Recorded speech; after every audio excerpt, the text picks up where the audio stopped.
the spirit of putting yourself out there, cannot be a silent realtor. Something that I do is I'm really bold that I put my logos everywhere, right? I have my family, everybody to wear my logo shirt, and I put my logos in my purse, right? So yeah, very expensive, more than a million investment in this brand. So wherever you go, it's not just a representation of your business, but also conversation starter. Instead of you tell people, hey, I'm a realtor, I'm selling. What is this? People ask you, right? That's so nice. You don't even need to open that conversation. You can say, hey, yeah, the market is great. You want to sell? Yeah, so, next one. Next one, yeah. So when you get into a certain stage, you know what you're doing. You know you can do it. The next thing is Legion is hiring. You probably want somebody to help you to promote, and you want to put in quality. Many brokers, even including Keller Williams, believe in quantity about quality. But I think, especially in Silicon Valley, quality is probably equally important. Yeah, go next. So when we getting into business, when we have more agents, more admins, we start to focusing on how do we improve. And especially coming from a for sale by owner starting point, you need to compete with hundreds of agents, listing agent when you go to a listing presentation. How can you do better? So every day this is a topic for us.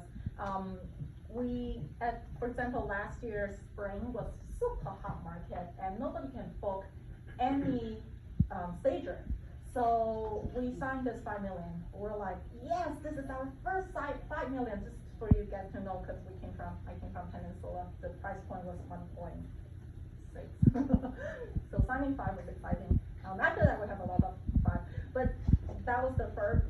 That was second. Anyway, so I was like, let's do a good job. If we can't find a stager that can fit into our vision, let's start one. So we actually spent $100,000 to purchase RH and curated our own internal staging team, rent warehouse, get movers to get this really supporting the sellers, supporting the listings. And next one. These are something we have been doing for already 6 years. This is probably the first generation of video, and we have been improving. We try to think about what can we do other than just panning from left to right of a house. Can we explain how this waterfall countertop with 3 pieces of stone, how hard it was built to the buyer in the video before they come to the open house? Can we talk in different language so that the mom, the dad of this Chinese buyer that doesn't understand English could also, relate and support for the down payment? So we implement and improve again and again. So trilingual in-person video is one of our standard now as well. And the next one. Yeah. So open house details.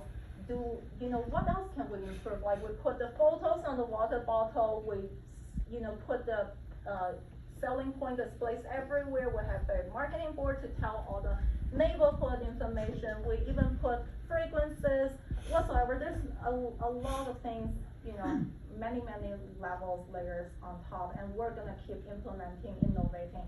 We want to improve and explore and push the standard of this industry. Otherwise, how do we survive? Sorry to interrupt you, just a quick question. Regarding the language you use in your videos, do you just put different captions in the same video, or do you do different versions of voiceover? Different versions of, voiceover, depends. If it's, we did different language of videos separately, but we also we combine all different language in one video. So I speak English first and then Mandarin and Cantonese. Yeah. Is it pretty much the same video, or do you just shoot from different angles or different footage? It's a property video, so you, Okay. yeah, talk about, the construction details or, layout, all those, yeah. Yeah, so, yeah, totally, yeah, it's a legit question. So you either need to be the first or the cheapest or the best to be in the business. So we choose to be the best, yeah. And next. So, yeah, team system. So when you get the hang of it, when you get everything so great, you probably get good business. But we all want our life. I have 2 kids, and you probably have your family. Even if you're single, you want to have a sustainable lifestyle. And how do we make more by balancing your work and life? And that's probably coming with leverage. So yeah, next. This is our team, agents and ops, half and half. Some names are duplicated because some are hybrids. Everyone is, well, some of the ops are not licensed, but the main ones are. We are 1-to-1 ratio between agents and ops. So that's why we dare to charge 50+% from each agent. We're not a brokerage model. We are a very integrated team model, because the admins, the operational team, are able to support so much. No matter, for example, when we have an open house, all the things that you saw, the TV, the flyer, the candles, the of course the station, everything, even the agent's business cards is on the table.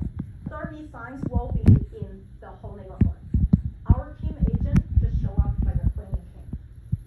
And they're gonna enjoy all the free flow of the traffic. And as listing agent, we do listings and offer the buyer specialist open houses.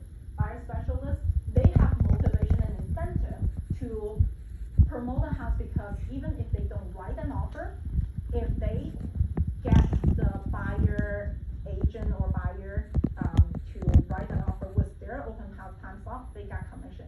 So we are very integrated to help each other. People don't like to lead gen, prefer a regular work hour. They could, but performs really well. They could be in the operational team to support people that somewhat likes lead gen, but not crazy about it. Be the buyer specialist. Although they're not limited to do buyer, they could also do listings as well. If you're really passionate about lead gen, being a high level of ISA, be the listing specialist and promote and negotiate. And being a listing specialist is probably very different from most of the agents out there. The job is very simple. Mostly you can travel in Europe and do all the things.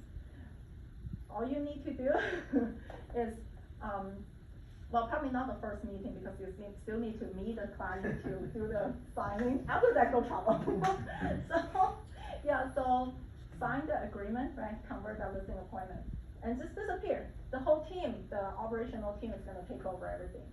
And agents, they're gonna host open houses for you. They're gonna promote for you because they also have a stake in the commission. And the next thing you know is you're gonna collect offers on the negotiation table. So that's the listing specialist routine. So just as an example, how we leverage each other. So next one. Yeah. So there's something that I'm really proud of is these are not created by me. They're all from the off team. They think about it. They try to come up with steps by step to make sure everything's standardized and check box everything. So in every transaction, there's no mistake can be making. Every listing buyer emails that come out will be generated by the spreadsheet of the information. I'm sure like Sai probably has better system, I'm not sure, but we like how we run this so people can cover all angles, because this is a big team running, everybody watching out for each other with a very complete system. So next one. Yeah.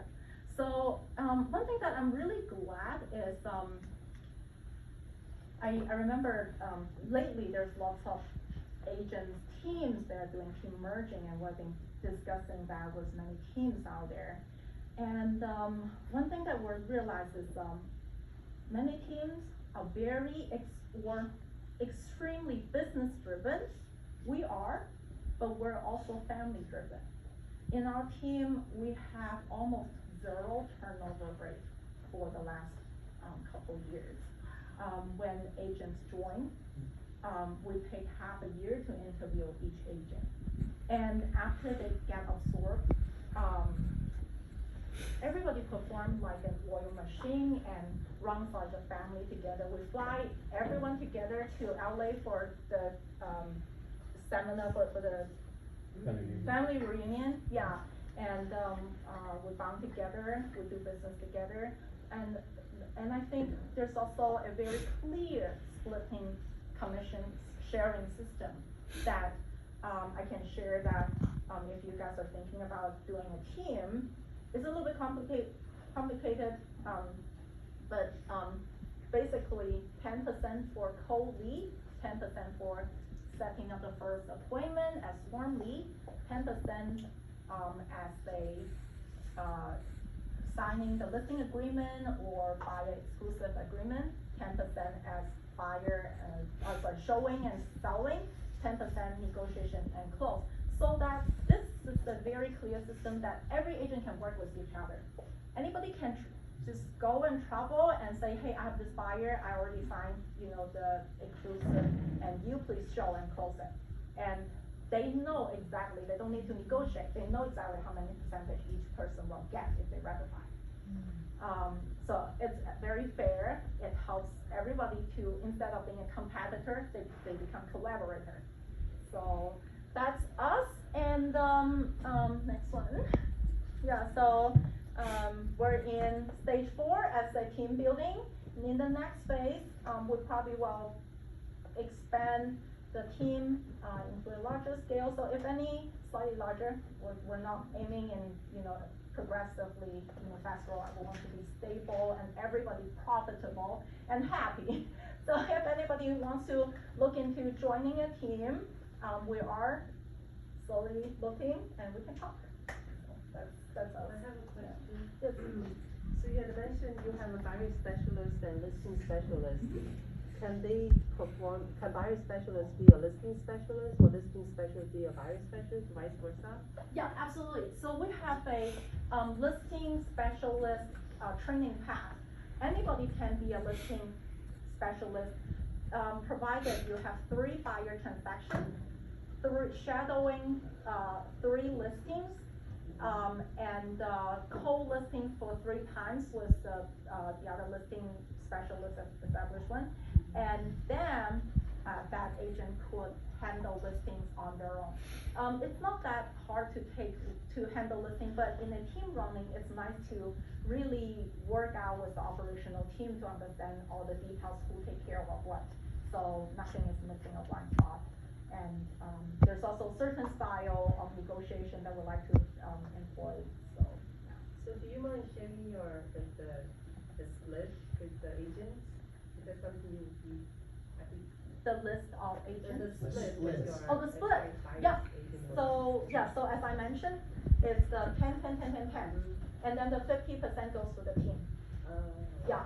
Although we have this step up process, that's a lifetime step up percentage. I know in brokerage, most of brokerage model, you do every year you refresh. We don't. As long as you do enough deal, you step up 5%, you step up 5%. So and also we have a free deal every so often. So the essential percentage the agent take home is way more than 50.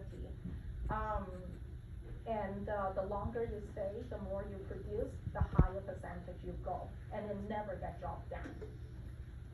Is this 50% of total split or after the Charlotte Williams split? It's the same. Same thing? Yeah, because, as an agent, well, I should say, because as an agent, you also. You pay the cap or did the agent do that? Yeah, so right now, we're doing in a way that, we have a team cap, so the individual agent used to have their own cap as well, but we lower their cap and keep our team cap, so it's a win-win for both, so we, hopefully with larger volume of transaction, we get, to leverage more income, and they, by joining our team, they don't have to pay all that high of a cap to a brokerage, but they pay less to the team.